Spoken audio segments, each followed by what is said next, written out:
श्रीमंत श्री जगद्गुरु तुकोबाराय या अभंगातून भगवत स्वरूपाविषयीचा उत्कृष्ट अशा प्रकारचा समन्वय लावतात.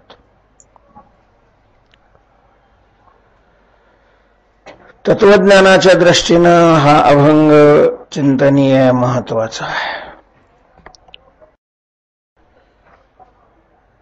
वेद शास्त्राचा भगवत स्वरूपाविषयी हा सिद्धांत आहे.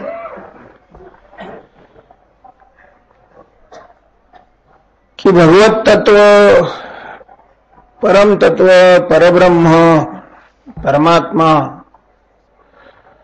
हा अरूप आहे, अनाम आहे, अव्यक्त आहे, निराकार अशा प्रकारचा.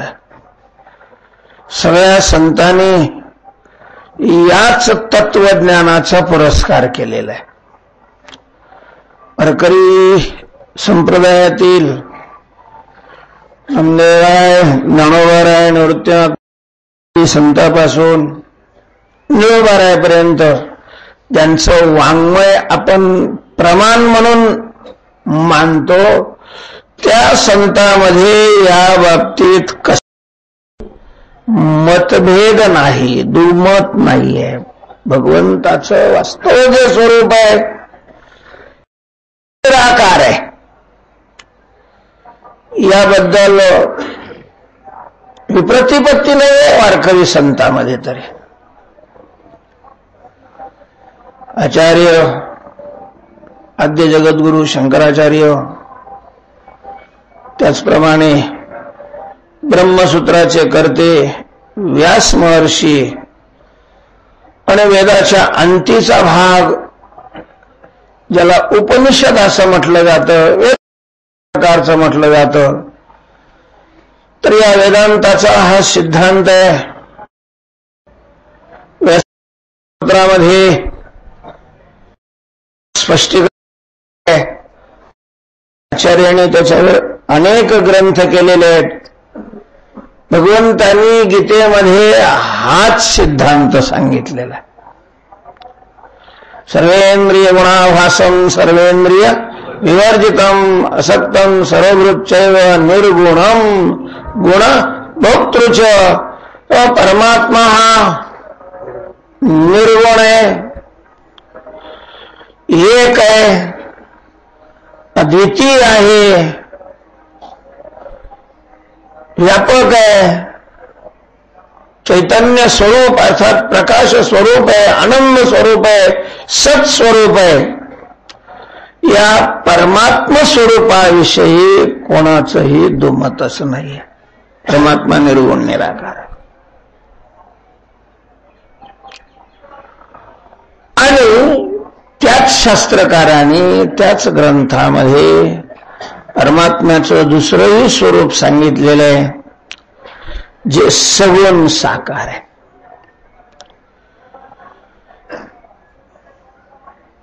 भगवंताचीच दोन रूप आहे, पण दोन्ही रूपातल्या धर्मामध्ये एकदम विरुद्धता आहे. त्या स्वरूपाचं नाव नाहीये, ते अनाम, कीर अजाती, अनाम आहे, अजाती अशा प्रकारचं आहे. आणि हे अनंत नाम, नावाच्या सहस्रवरी नावाई अवधारी. भगवंताचं एक स्वरूप आहे, त्याला नावच नाहीये, आणि भगवंताचं दुसरं स्वरूप आहे, त्याला नावच नाव आहेत, नावच नाव आहेत.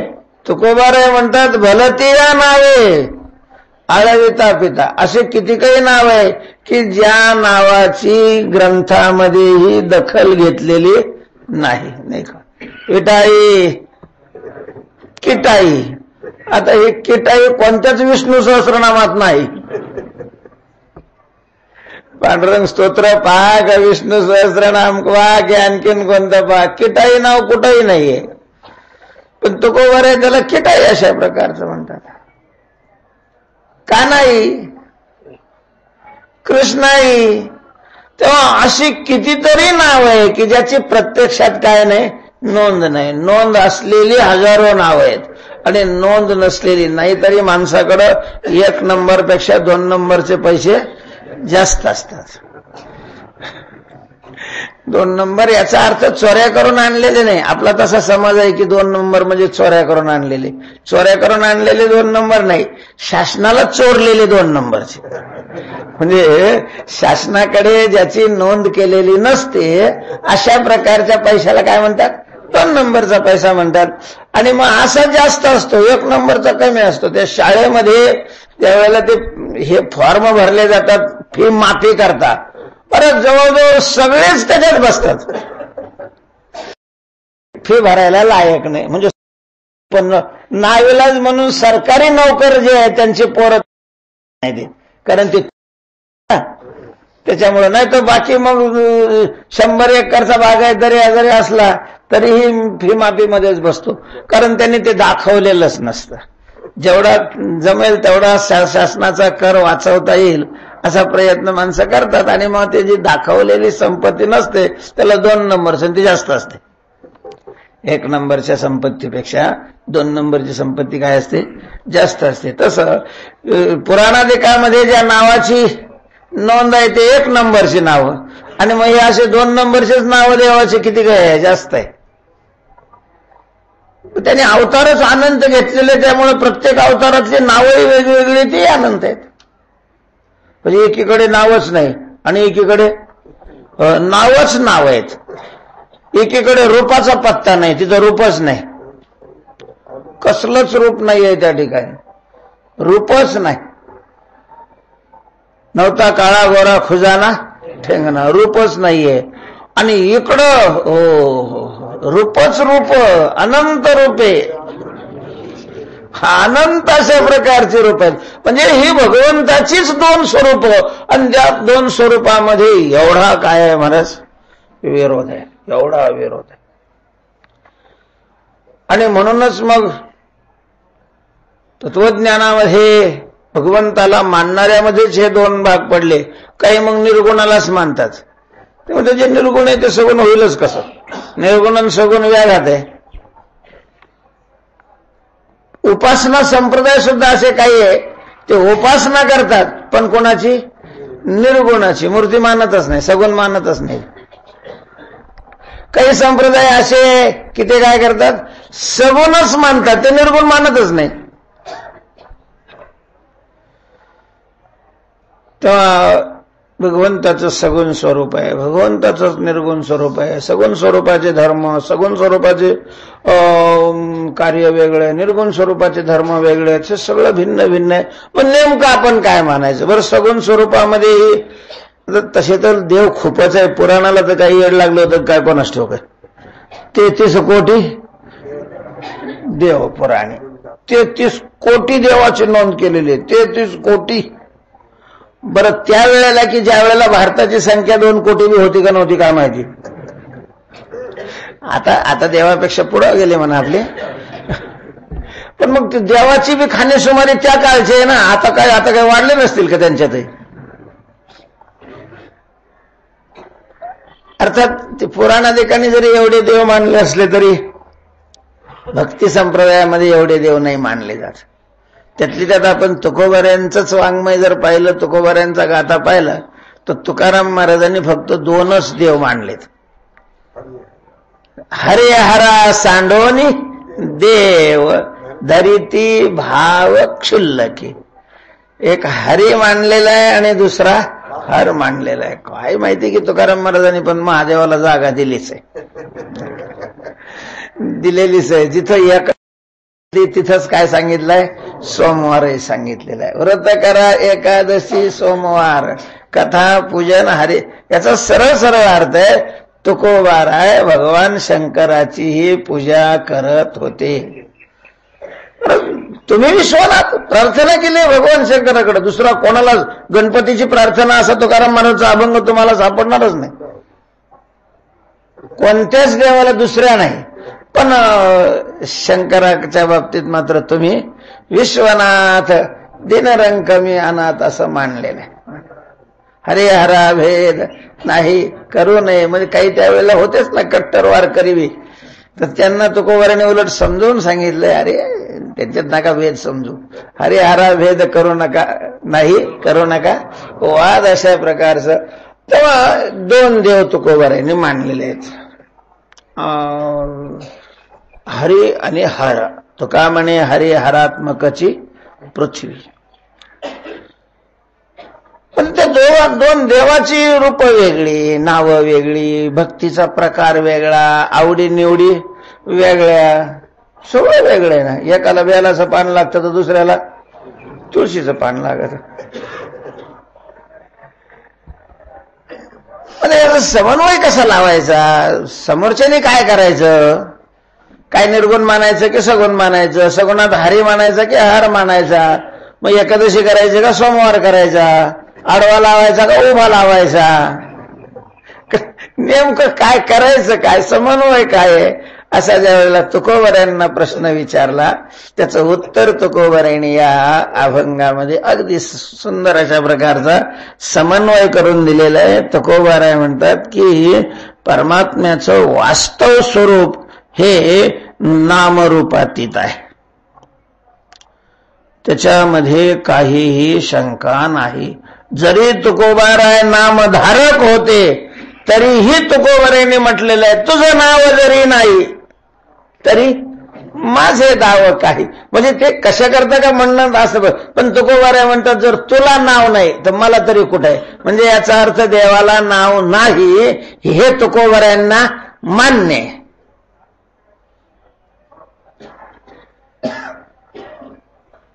तुका म्हणे अरूपीचे रूपसाचे नि नावे, अरूपीचे तो अरूप आहे, निनावी आहे. हे भगवंताचं वास्तव स्वरूप तुकोबारायांनी स्वीकारलेलं आहे, मानलेलं आहे. ते त्याचं तसंच स्वरूप आहे हे तुकोबारायांना मान्य. आणि तो अद्वय स्वरूप आहे, स्वगत भेद नाही, सजातीय भेद नाही, विजातीय भेद नाही, वगैरे वगैरे. वेदांताचा जो सिद्धांत आहे तो पूर्ण तंतोतंत तुकोबारायांनी स्वीकारलेला आहे, मानलेला आहे, अनुभवलेला आहे. परमात्मा असा आहे हे ठीक आहे.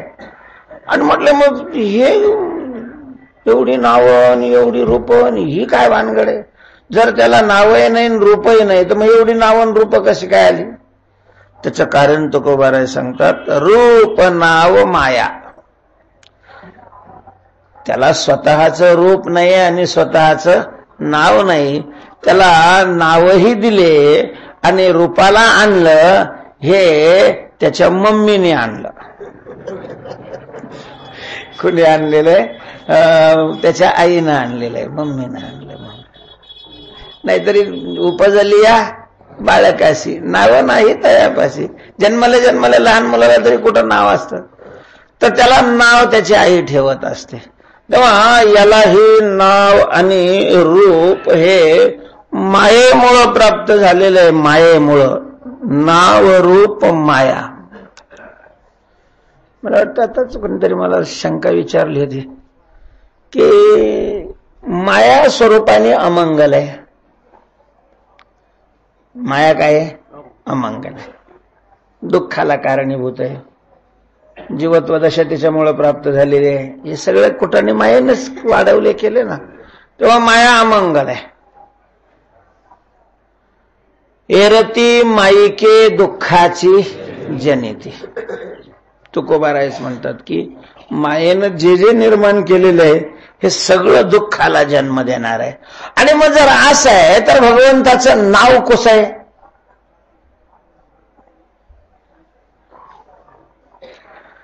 भगवंताचं रूप कसं आहे, भगवंताला नाव आणि रूप हे कोणी दिलेलं आहे, मानावंच लागतं. महाराज जर तो निर्गुण निराकार हे मान्य आहे तर त्याच्या ठिकाणी असलेलं नाव आणि रूप हे माईक आहे. आणि मग जर माया अमंगल आहे तर माया कार्य मंगल कसं काय. सकळ मंगळ निधी श्री विठ्ठलाचे नाम आधी, तेव्हा हे मंगळ कसं, असा प्रश्न विचारला होता. अर्थात त्याचं उत्तर त्यांना मी दिलं की फलबल न्याय आहे. कुठलीही घटना, कुठलीही वस्तू, कुठलीही व्यक्ती मंगल वा अमंगल अशा प्रकारची जी मानली जाते ती परिणामावरून, जिचा परिणाम दुःखदायी असतो ती अमंगल आहे, ज्याचा परिणाम सुखदायी आहे ती वस्तू काय आहे? मंगल आहे. हे सरळ सरळ आहे हो. आणि मग भगवन नामचिंतनाचा परिणाम हा सुखदायक आहे. नामचिंतन करणाऱ्याला परमात्मा मुक्ती देतो. नामचिंतनाने वृत्तीला समाधान प्राप्त होतं. चित्त पावले आनंदा सुख समाधी ते सदा म्हणता गोविंदा वेळोवेळा वाचीस. आणि परिणाम सुखकारक असल्यामुळं भगवंताचं नाम मंगलमय अशा प्रकारचं आहे. शास्त्रामध्ये जरी नाम आणि रूप हे माया असली, नामरूपात्मक माया असं मानलं असलं तरी भगवंताचं नाम हे मायामय न मानता संतांनी भगवंताचं नाम हे परमात्ममय मानलेलं आहे.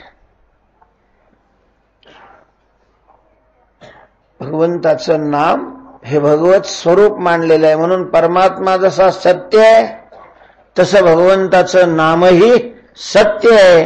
सत्य साच खरे नाम विठोबाचे बरे.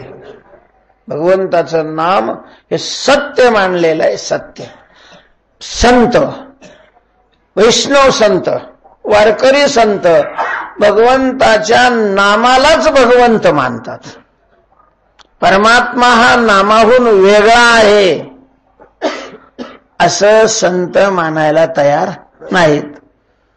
आणि त्याला जबरदस्त पुरावा आहे त्याचं फल. महाराज, देवापेक्षा देवाच्या नावाचं फळ मंगळ आहे. ज्यांना देव भेटला त्यांचे सगळ्यांचे कल्याण नाही झाले, पण ज्यांना नाम भेटलं त्यांचे सगळ्याचे कल्याण झाले. दुर्योधनाला देव भेटला, चांगला राम राम श्याम श्यामही झाला. कडकडून त्याने काय मारली? एकामेकाला मिठी सुद्धा मारली. तरीही दुर्योधन कुंभपाक नरकात गेला असे प्रमाण आहेत. कुंभपाकी बुडी दिली दुर्योधने दाखविना लाजेने मुखधर्मा दिली. तुकाराम महाराजच म्हणतात की कुंभपाक नरकामध्ये दुर्योधनाने बुडी दिली. कोणाला भेटून? देवाला भेटून. कितीक वेळेला देवाला त्यांनी पाहिलं, कितीक वेळेला, एकदा नाही कितीक वेळेला पाहिलं, तरी तो नरकात गेला. आणि वाल्या कोळ्यांनी एवढं पाप केलं, अजामिळाने एवढं पाप केलं, तो देवाला नाही भेटला पण नामाला शरण गेला. महाराज, नामाला भेटला. नामाला त्यांनी सोडलंच नाही आणि नामाने ते मुक्त झाले. आठवण नाही त्या चांडाळा नामासाठी अजामिळा. नामाने मोक्ष प्राप्त होत नाही असं कोणी एखादा म्हणलं की तुकाराम महाराजांची तळपायाची आग मस्त. नाम घेता मोक्ष नाही ऐसे उपदेश करतील काही, बधीर व्हावे त्याचे ठाई दुष्ट वचन वाक्य. ते दुष्ट वचन आहे. मग ते एखाद्या शास्त्रीने जरी म्हटलं असलं, एखाद्या विद्वानाने जरी म्हटलं असलं, एखाद्या ग्रंथकाराने जरी म्हटलं असलं तरी तुकोबाराय म्हणतात ते दुष्ट वचन आहे. ते वाक्यच अशा प्रकारचं सदोष आहे. कानापर्यंत सुद्धा जाऊ दे, नामाने मोक्ष होत नाही म्हटलं तर. नामचिंतन घेणाऱ्याला मोक्ष प्राप्त होत नाही असं कोणी सांगत असेल तर ते वचन दुष्ट आहे असं कोण म्हणतात? तुकोबाराय. हे लक्षात ठेवायचं. तुकाराम महाराज म्हणतात. कोणी एखादा सोम्या गोम्या म्हणत असेल तर त्याला कोण मानणार आहे?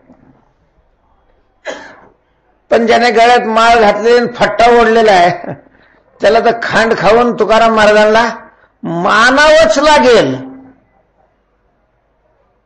तुकाराम महाराज प्रसंगी वेदशास्त्र नाही मानलं तर कोणी काय म्हणणार नाही, पण तुकोबाराय ज्ञानोबाराला नाही म्हणलं तर उचलूनच हाणतील लोक.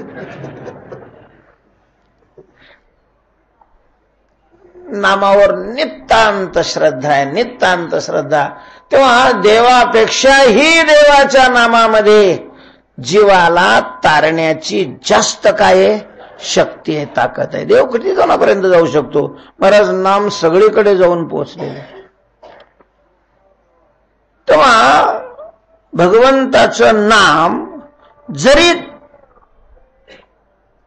माया स्वरूप असलं तरी नामाची शक्ती, नामाचं कार्य हे अतिश्रेष्ठ असल्यामुळं संतांनी त्याला साक्षात भगवत स्वरूप मानलेलं आहे. शास्त्रामध्ये भ्रमाचे 2 प्रकार मानलेले आहेत, विसंवादी भ्रम आणि संवादी भ्रम. दृष्टांत दिलेले आहे त्या ठिकाणी. कपाट आहेत 2, खाली भुयारामध्ये तळघरामध्ये, आणि कित्येक वर्षाचं ते तळघर उघडलेलं नाही. गर्भ श्रीमंत माणसं असायची महाराज, सोन्याच्या चिफा तळघरात नेऊन ठेवायचे असं म्हणतात. व आपल्याला काय माहिती, भारतामध्ये सोनं खूप होतं, सोन्याचा दोर निघत होता असं म्हणतात. आणि मग ते कधी दुष्काळ पडला, खूप प्रसंग आला, अशा वेळेला ते उघडलं जायचं. आणि मग ते एक वेळेस उघडलं, उतरला खाली, इकडं तिकडं पाहायला लागलं, काही दिसेना. पण त्या कपाटाला लहान लहान छिद्र होते आणि त्याच्यातून प्रकाश बाहेर आला. ते चमकलं, लांबून ते काय झालं, अंधारामध्ये चमकलं. चमकल्याबरोबर याला रत्नाचा भ्रम झाला, रत्न अशा प्रकारचं वाटलं. आता ते चमकलं, तो प्रकाश होता. काय होता? प्रकाश. आणि प्रकाशावर रत्नाचा काय झाला? भ्रम झाला. दोघं होते, दोघांनी पाहिलं, धावले दोघंही, रत्न आहे म्हणून धावले.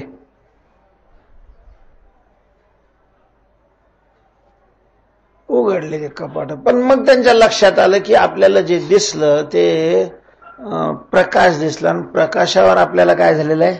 रत्नाचा भ्रम झाला. पण उघडले कपाट, तर एका कपाटामध्ये दिवा होता, त्याचा प्रकाश, त्याच्यातून त्याला रत्नाचा भ्रम झाला.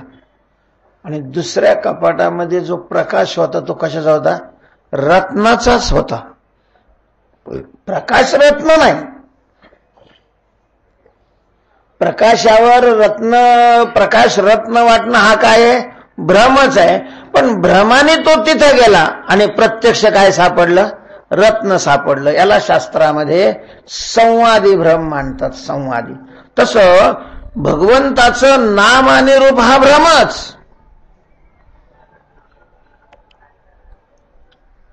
पण तो संवादी भ्रम आहे. आणि संवादी भ्रम असल्यामुळं सत्य म्हणून जरी त्याला धरलं तरी सत्य अशा परमात्म्याची त्याच्यामुळे काय होते? प्राप्ती होते.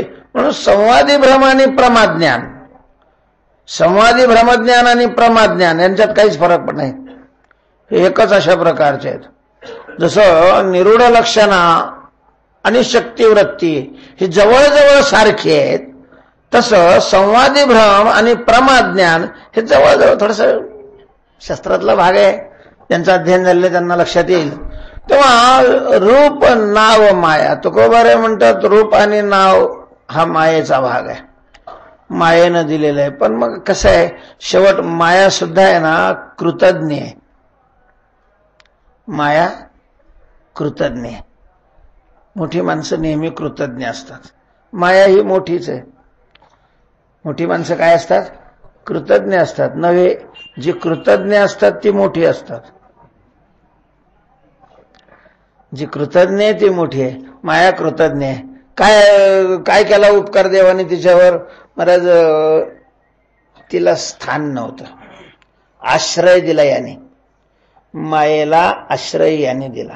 खरं तर विरोधी धर्म असताना आश्रय दिला. याचा प्रकाश स्वभाव आहे आणि तिचा अंधकार स्वभाव आहे. माया ही तमोमय आहे, अंधकार स्वरूप आहे, आणि हा प्रकाश रूप आहे. असं असून सुद्धा यांनी तिला काय दिला? आश्रय दिला. याच्या सत्तेनं ती सत्तावान आहे. मायेला स्वतंत्र सत्ता नाही. जसं शून्य आहे, शून्य, त्या शून्याला स्वतंत्र काय नसते? सत्ता नसते. शून्य म्हणजे किती हो? शून्य म्हणजे काहीच नाही, शून्य. पण जर त्याला आश्रय मिळाला तर त्या आश्रयाला ते 10 पट वाढवतं. स्वरूपाने शून्य काहीच नसतं, पण जर त्याला आश्रय एखाद्या अंकाने दिला की त्या अंकाला ते शून्य काय करतं, 10 पट वाढवतं, 10 पट. नुसतं एकाने त्याला आश्रय दिला, जाऊ द्या राहू द्या म्हणून, आणि एका पुढे त्याने पुढं काय ठेवलं, शून्य ठेवलं. आता ते 1 नाही 10 झालं, 10 एके दाखविले 10 फटा पहा उसवणी. तेव्हा एके दाखविले द्या शून्य म्हणजे शून्य आश्रय दिल्यामुळं मग ते ज्याने आश्रय दिला त्याला एवढं उपकार करतं की 10 पट वाढवतं. तसे या मायेला सत्ता नाहीये. माया म्हणजे काहीच नाही. म्हणून तर भागवतामध्ये आपला गेला ना विषय, राया तो पुसिली माया, तो प्रश्नच गेला वाया. कारण मा म्हणजे नाही, या म्हणजे जिला स्वरूपच नाही, जी स्वरूपाने नाही, आणि ती काय सांगावी, जी नाही ते काय. जो खरा आहे त्याचं सांगता येईल, जो सात जे ध्वनी उपजे तयाचे आधी हे साजे. आता नाहीची जो म्हणजे तो कोठोनिया वांजेची आले का, कैची जन्मपत्रिका, नवी निळी भूमिका के कल्पुपा. तेव्हा ही माया कृतज्ञ असल्यामुळं आपल्याला ज्यांनी सत्ता दिली आणि सत्तेनं आपल्याला सत्तावान बनवलं, मग त्याला ज्या वेळेला अवतार घ्यायचा त्यावेळेला महाराज ही सगळा आपल्यातला अर्क नुसतं सत्व नाही, शुद्ध सत्व त्रिगुणात्मक माया आहे. त्याच्यातला घाण म्हणजे तमोगुण. घाण अगदी तो कोणता आहे, तमोगुण आहे. थोडस त्याच्यापेक्षा बरा रजोगुण, आणि चांगला सत्वगुण आहे. त्या सत्वामध्ये सुद्धा अगदी प्युअर सत्व घुसळण करून त्याच्यात काढलेलं लोणी, त्याला शुद्ध सत्व म्हणतात. आणि मग या परमात्म्याला ज्या वेळेला अवतार घ्यायचा असतो त्यावेळेला ते आपल्यातला असा शुद्ध सत्वाचा भाग त्याला उपाधी म्हणून देते. आणि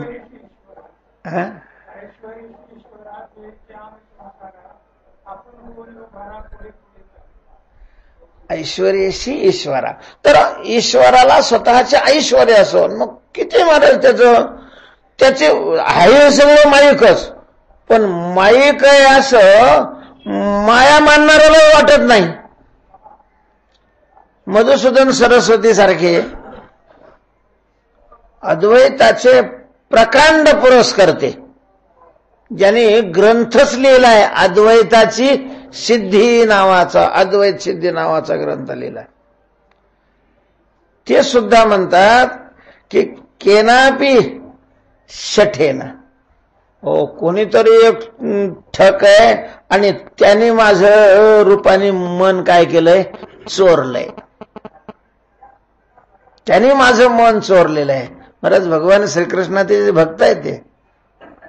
वास्तविक मी अद्वैती, माया न मानणारा, मायाचं खंडन करणारा, पण एका चोराने त्याच्या रूपाने आणि नामाने माझं मन काय केलं, चोरलेलं आहे. महाराज त्या भगवंताचं रूप आणि भगवंताचं नामच मायेनं असं दिलेलं आहे की त्या नाम आणि रूपाकडे पाहिल्यानंतर ते माईक आहे, ते मिथ्या आहे, ते हे असं कोणी म्हणूच शकत नाही. चित स्वरूप अशा प्रकारचं भगवंताचं नाम आणि रूप आहे. म्हणून तर बऱ्याच भक्ती करणाऱ्यांनी बाकीचे सगळे नामरूप मिथ्या मानलेत, भगवंताचं नाम आणि रूप मिथ्या मानलेलं नाही. अनध्यस्त विवर्त असा एक सिद्धांत आहे. विदर्भामध्ये गुलाबराव महाराज होऊन गेलेले आहेत, मधुराद्वैताचे ते प्रणेते आहेत. भगवंताची खूप भक्ती करणारा त्यांचा संप्रदाय आपल्यासारखा, आपल्यापेक्षा चांगला म्हणायला काय, किंवा आपल्यासारखा म्हणा. तर त्याने भगवंताच्या रूपाला आणि नामाला अनध्यस्त विवर्त म्हणजे अध्यस्त नाही मानलेलं, अनध्यस्त विवर्त आहे. पण कसं आहे, अनध्यस्त आहे. आता ते शास्त्रीय दृष्टीने कितपत बरोबर आहे बरोबर नाही हा भाग वेगळा, पण त्याचं रूप आणि नावच असं आहे. एकतर परिणाम आनंद स्वरूप आहे, त्यामुळं माईक म्हणता येत नाही. फलबल न्याय जास्त महत्वाचा असतो.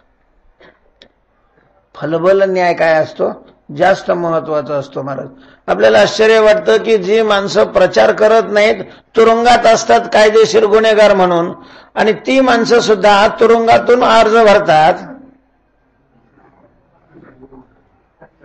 आणि भरघोस मताने काय होतात, निवडून येतात. मग जर गुन्हेगार म्हणून शासन त्यांना तुरुंगात टाकतंय तर लोक निवडून कसं काय देतात? फलबल न्याय. शासनाने काय मानायचं तो शासनाचा प्रश्न आहे, पण लोकाला जर प्रत्यक्ष त्याच्यापासून फायदा होत असेल, लोकाला जर अभय मिळत असेल, लोकाला जर हे होत असेल तर काय अडचण आहे.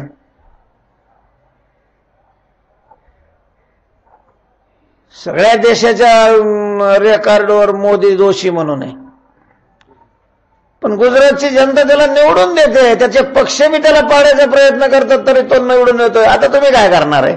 भलं न्याय आहे, मानावाच लागतो. तसं तुमच्या शास्त्रदृष्टीनं भगवंताचं रूप आणि भगवंताचं नाव हे मायामय म्हणत राहा, काही अडचण नाहीये. पण ते रूपही असं आहे की जे मोक्ष प्रदान करणार आहे आणि नामही असं आहे की जे मोक्ष प्रदान करणार आहे. तेव्हा तरीही पंत तुकोबाराय म्हणतात, नाव आणि रूप हा जो भाग असतो हा काय आहे? मायामय अशा प्रकारचा आहे. रूप, नाव, माया. पण म्हटलं भगवंताने ही माया कशा करता स्वीकारली? देवाला माहिती नाही का ती खोटी आहे म्हणून? मग हिला आश्रय का दिला? का अशा प्रकारचा हिचा आश्रय घेऊन तो नावाला आणि रूप, अला नावा रूपा, तो का म्हणे झाला सोपा. आला म्हणजे अर्थात तो पहिला तसा नव्हता, नाही का? जो नसतो तोच येत असतो ना. जो आहेस त्याला आला नाही म्हटलं जात ना, आहे म्हटलं जातं, आला नाही म्हणत. ज्या अर्थी नामरूपाला आला म्हणतात त्या अर्थी पूर्वी नामरूपाला हा नव्हता. नव्हता. गावसी व पहिला अशी काही नामरूपासी तो आधीच ठाव नाही, म्हणती वैकुंठ ते कालची झाले बाई, क्षीरसागर ना कैची शेषशाही. कायची याला सासरवाडी फिसरवाडी कोण विचारित होतं महाराज? आता मस्त जाऊन नुसतं लोळत राहतो, नुसतं पडेल राहतो. शांताकार भुजगशयनम पद्मनाभम सुरेश. हा सगळा थाट कोणामुळे? ऐसाहेबामुळे, ऐसाहेबामुळे, मायेमुळे. म्हणून वारकरी लोक त्यांनी जरी बाजूला ठेवले तरी वारकरी नाही बाजूला ठेवत, वारकरी शेजारी आणतात लगेच. वारकऱ्याने आईसाहेबाला बाजूला नाही ठेवलेलं, जवळ आणलेले. वारकऱ्याला लागतेच ना. तेव्हा रूप, नाव, माया. पण कशा करता? तर बोलावया ठाव. महाराज जर भगवंतानी रूप आणि नावाचा स्वीकार केला नसता तर त्याच्याविषयी बोलताच आलं नसतं. आता पुराणाधिकांनी किती बोललेलं आहे. एका पुराणाची 18 पुराणं झाली बोलून बोलून बोलून बोलून. सगळं 18 पुराणाचं एकच पुराण झालं असतं तर फार कमर इतकं उंच झालं ते कुणीच वाचलं नसतं. म्हणून त्याचे काय करावे लागले? विभाग करावे लागले. वेदाचे सुद्धा पूर्वी एकच वेद होता, पण लोकांच्या बुद्धीची कुवत पाहून व्यास महर्षीने त्याचे 4 विभाग केले. एवढं त्याच्याविषयी बोललंय. वेदात कोणाचं वर्णन केलं? याच वर्णन केलेलं आहे. साक्षात किंवा परंपरेनं वेद, शास्त्र आणि पुराण भगवंताचंच वर्णन करतात. चौवेदी जाण साईशास्त्री कारण 18 ही पुराणे हरीशी गाती. हरीचं वर्णन करतात हे सगळे. आणि जर त्यांनी नाम आणि रूपाचा स्वीकार केला नसता तर ना वेदाला काही बोलता आलं असतं, ना शास्त्राला बोलता आलं असतं, ना पुराणाला बोलता आलं असतं. महाराज त्याच्या ज्या मूळ स्वरूपाविषयी बोलायला वेद गेला का? जातो जातो बोलायचं म्हणून जातो. अशी चांगली कंबर कसून चांगली व्यायाम करून पारच्या सगळ्या ताकदीनं तिथं जातो. आणि तिथं गेला, हा सांगा ना माहिती नेती नेती नेती नेती म्हणतो. 2 तास पुन्हा गप्प होऊन जातो.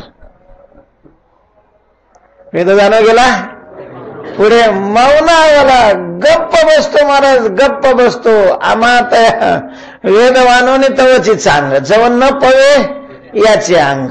मग आम्हातया मूग एकेची पांती. मूग म्हणजे बहुतेक मूग खायला तर बोलता येत नाही असं काहीतरी दिसतंय. तर जसं आम्हाला त्याच्याविषयी काही बोलता येत नाही तसं वेदालाही त्याच्याविषयी का बोलता येत नाही. मग वेदाने बोलला, शास्त्र बोलले, पुराण बोलले, ते कोणाचं? ते आरोपाचं नाही, रूपवानाचं. मग यांनी हा अवतार घेतला आणि ह्या राक्षसाला मारलं आणि इकडून उडी मारली, मग किती काय बोलले. मग काही अडचण नाही. नाथ महाराज जीव सुटले महाराज रामायणामध्ये. राम राम राम राम राम केवढं मोठं रामायण केलं. 6 महिने लागतात लावलं तर गावात संपायला.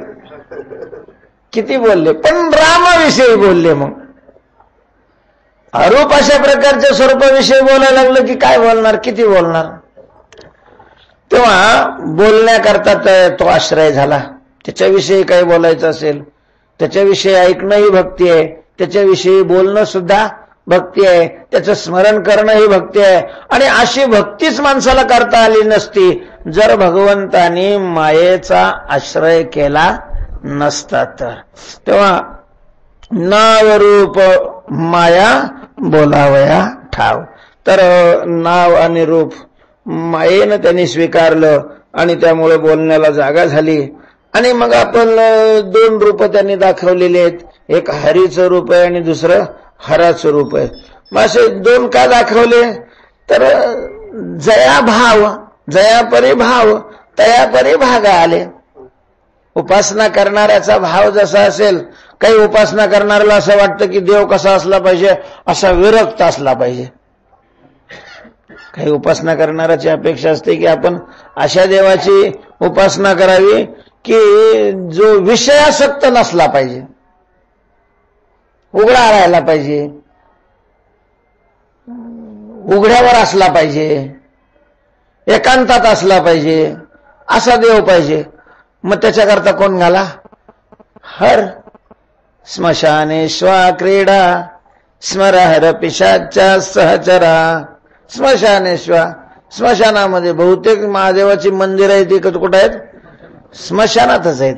आता जरी वस्ती झाली असली तरी पूर्वी ते स्मशानच असणार, कारण यांचं तिथंच वास्तव्य आहे. गजचर्मधारी स्मशाने राहिला, संगे भूतमेळा स्मशाने राहिला. स्मशानामध्ये विरक्त, एकदम उघडा, नाही का. भस्म लावायचं, पावडर नाही. तोही यज्ञातला भस्म नाही, चित्ता मेलेल्या माणसाचं ते राख ते लावायचे. का? विरक्तीचा जोर कमी नाही झाला पाहिजे. कसाही पांचट माणूस जरी असला मसनवाट्यात गेला, किती पांचट असला, पण मसनवाट्यात गेल्यानंतर तेवढ्या पुरती तरी त्याला काय होते? विरक्ती होते. काय खरं नाही हो म्हणतो.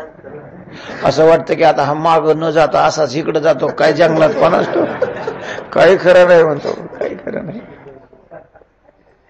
काही खरं नाही, किती कराय काही खरं नाही. असं वाटत, भीती वाटते मला. जातो सगळं सोडून देतो का काय, कोणाचं कसं काय व्हायचं त्याचं त्यांचं मागच्याच, पण काही नाही सोडीत वेळीत. तिथं गेल्यावर तरी त्याला वैराग्य असते. म्हणजे मुळातच विरक्त आहे तो जर तिथंच राहिला तर मग काय प्रश्नच येत नाही. भगवान शंकर महाराज स्मशान सोडतच नाहीत, कारण सतत विरक्तीमध्ये राहतात. मग असा देव चांगला आहे. मग त्यांच्याकरता तो, काहींना असं वाटतं की आपला देव असं सगळ्या ऐश्वर्याने संपन्न पाहिजे. मग त्यांच्याकरता कोण आहे? विष्णू. यशश्री औदार्य ज्ञानवैराग्य ऐश्वर्य हे सहाय्य गुणवर्य वसती जेत. तू लाकीट काय घालतोस? त्यानं गळ्यामध्ये थेट काय घातलेले? कौस्तुभ मुने घातलेला, वैजयंती माळा घातलेले. त्याचा मुकुटच असा आहे महाराज की त्याच्यात तेजापुढं चंद्र सूर्याचं तेज काय होतं? फिक्को पडतो. असं मुकुट आहे. किती काही श्रीमंत जरी तिथे गेला तरी त्यानं खालीच बघितलं पाहिजे. ऐश्वर्य संपन्न अशा प्रकारचा हरी आहे, हर आहे. तेव्हा जैसा भाव, ज्याची जशाशा प्रकारची भावना आहे त्याला त्या भावनेतून भगवंताची उपासना करता यावी, भक्ती करता यावी. म्हणून भगवंताने आपणच स्वतःचे 2 भाग हे केलेले आहेत. एक हराचा भाग आहे आणि दुसरा हरीचा अशा प्रकारचा भाग आहे. हराच धरवणे 2 रूपे पाळणे संवार.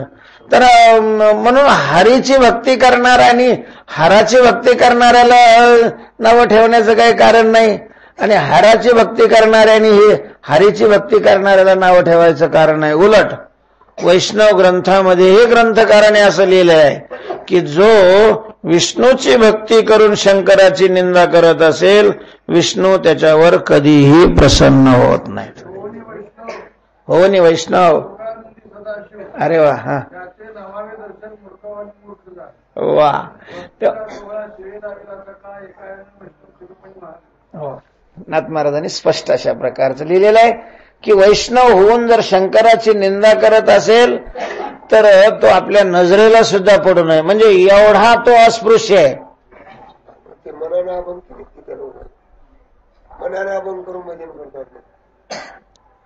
कोण? हा, तुम्हाला काय करायचं? तुम्ही साधू संतांचे करा घे. ते काय करतात तुम्हाला काय घे नाही. तुमचे दिवे लावा ना नीट. त्यांचं ते पाहतील ना, आपल्याला काय घे नाही. भक्ती त्याज्य नाही हा त्याचा अर्थ आहे. याच्यावर ही शंका येते मग फक्त शंकराचीच का देवीची भक्ती करायला ती नाही चालत का? ती ईश्वराचं रूप नाही का? तो ईश्वराचा भाग नाही का? आता तुकाराम महाराजांनी नाही लिहिलं त्याला मी काय करू? हा प्रश्न तुम्ही तुकाराम महाराजाकडे न्यायला पाहिजे. तुकाराम महाराजांनी या दोन रूपाला मान्यता दिलेली आहे. एक हरीचं रूप आणि दुसरं हराचं रूप. पण त्याचं कारण काय असावं? त्याचं कारण असं आहे की या दोन रूपाची भक्ती करणाऱ्याची उपासना ही सात्विक उपासना आहे. शंकराची उपासना करणारे ही सात्विक आहेत. त्यांच्यातही मांसाहार चालत नाही, मद्य चालत नाही, सात्विक आहेत. आणि विष्णूची उपासना करणारे वैष्णवही काय आहे? सात्विक आहे. बाकीच्या उपासनाच सात्विक नाहीत महाराज. ते देव कसे हा पुढचा प्रश्न आहे. कारण फल जे मिळत असतं ते आपल्या कर्माचं मिळतं. देव ठेव नाही फल देत. देव निमित्त राहतो आणि फल आपलं कर्म देत असतं. वाचवून देते घेते अनेक निभ्रांत नाही सम्यक येत कर्मची फलसूचक मनुष्य लोकी. तुम्ही जर पांडुरंगा पुढे एखादं कोंबडं कापलं तर तुम्हाला नरकालाच जावं लागेल पांडुरंगाची उपासना करू नये. आता पांडुरंगा पुढे ते चालत नाही हा भाग वेगळा. देवाचा प्रश्न नाही आहे, कर्माचा प्रश्न आहे, उपासनेचा. आणि बाकीच्या देवतेच्या ज्या उपासना आहेत ह्या सगळ्या उपासना तामसी वा राजसी आहेत. तमोगुणी आणि रजोगुणी कर्म करणाराला सत्वगुणी फल कसं मिळणार? तो मुक्त कसा होणार? आणि या उपासना त्याज्य आहे. म्हणून मग त्या उपासनेबरोबर उपास्याचाही तुकोबारायांनी काय केलेला आहे? त्याग अशा प्रकारचा केलेला आहे. सेंद्री हेंद्री दैवते कोणती पूजी भूते खेते आपुल्या पोटाची रडते भगती सीते अवदान. मोक्ष देणारे मुक्ती देणारे हे दोन अशा प्रकारचे देव आहेत. भगवान शंकरही काशीला आला, तिथं उपासना केली आणि तिथं जर मेला तर लगेच तिथं जातात तत्वमसी. त्याच्या कानात महावाक्याचा काय करतात? उपदेश करतात. तारक मंत्र त्याला म्हणतात तारक. आणि त्याला मुक्त करतात. भगवान विष्णूही सांगतात की भगवान विष्णूचे असंच वर्णन आहे ना, मूढ पापी जैसे तैसे उतरी कासे लावून इथं येणाराचा तो उद्धार करतो. उद्धारक असे हे दोन देव असल्यामुळं दोन देवाचा तुकोबार. कारण तुकोबारांचा ग्रंथ गाथा हे निवृत्तीशास्त्र आहे, प्रवृत्तीशास्त्र नाही. तुम्हाला करोडोपती व्हायचं असेल तर गाथ्याकडे येऊच नका. तुम्ही शिर्डीकडे जा, बालाजीला जा, नाहीतर मसनात जा, कुठे जायचंय तिथं जा.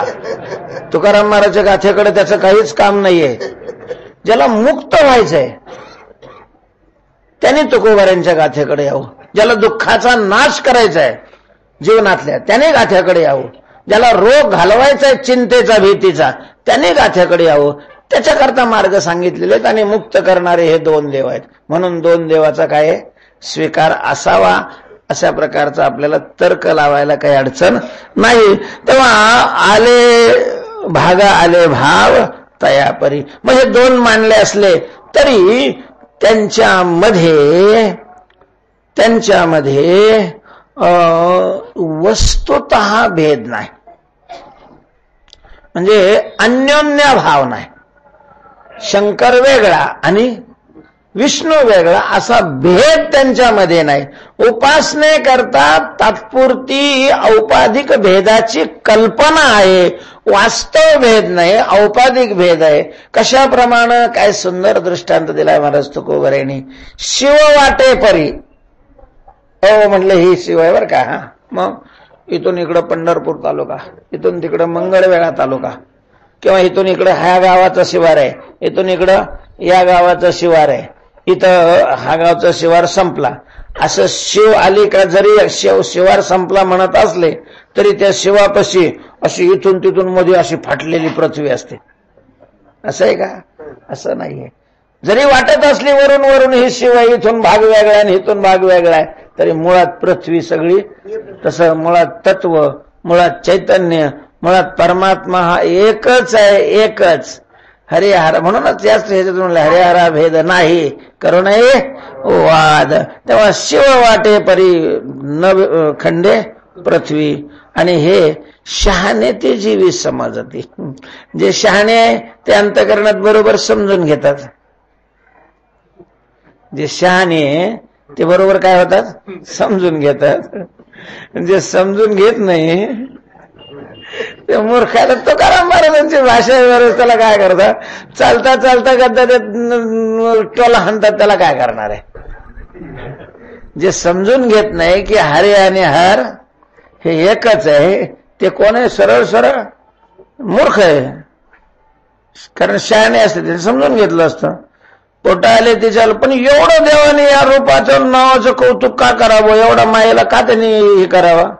तो तुकोबाराय म्हणतात, जो जिच्या उदराला आलेला आहे तो तिच्या मांडीवर लोळतो. त्याच्यामध्ये काय दुसऱ्याला खेद करायचं किंवा वाईट वाटायचं काय कारण आहे?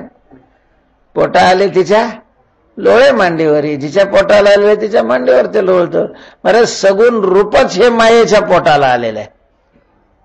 म्हणून ते मायेनं म्हटलेलं आहे, पती जन्माला माझे उदरी मी झाले तयाची नोहरी. हे तिच्या पोटी आले असल्यामुळं तिच्या मांडीवर लोळतात. पण हे ज्यांनी ओळखतोय, ह्याची पारख ज्याला आहे, ते मनामध्ये खेद वगैरे काही करत नाही. तेव्हा या हरिहराच्या रूपाने भगवंतानी नामरूपाला जे येणं केलेलं आहे त्याचं कारण काय आहे ते सांगतात. तो का म्हणे? भक्तीसाठी हरिहर. तेव्हा भक्ती करता गुणा आला विटेवरी पितांबरधारी सुंदर. पुढं डोळे कान त्याचे ठाई लागो पायी मन हे, मन पायी लागो हे. तेव्हा डोळे कान त्याचे ठाई. तर भक्ती करता भगवान नामरूपाला आलेला आहे. भक्ती करता तो का म्हणे? भक्तीसाठी हरिहर.